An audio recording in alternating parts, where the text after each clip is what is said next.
नाज़िन क़ौमी असैम्बली में मुखालिफ़ धुर जे अॻवान शहबाज शरीफ पीडीएम खे बहाल करण जूं कोशिशूं शुरू करे छॾियूं आहिनि। शहबाज शरीफ मुखालिफ़ धुर जे पार्लियामानी अॻवाननि खे 24 जून ते इस्लामाबाद में आजियाणो ॾींदो। आजियाणे में आसिफ ज़रदारी, बिलावल भुट्टो ज़रदारी ऐं एनपी जे अॻवाननि खे बि दावत ॾिनी वेंदी। पीडीएम जी ईंदड़ हिकमत अमली ते ग़ौर वीचार कयो वेंदो। गॾिजाणी दौरान पीडीएम में इख़्तिलाफ़ ख़त्म करण जे हवाले सां अॻभराई जो इम्कान आहे।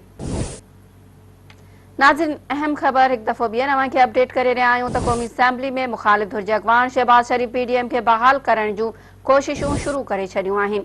शहबाज शरीफ मुखालिफ़ धुर जे पार्लियामानी अॻवाननि खे 24 जून ते इस्लामाबाद में आजियाणो ॾींदो। आजियाणे में आसिफ ज़रदारी, बिलावल भुट्टो ज़रदारी ऐं एनपी जे अॻवाननि खे बि दावत ॾिनी वेंदी। पीडीएम जी ईंदड़ हिकमत अमली ते ग़ौर वीचार कयो वेंदो।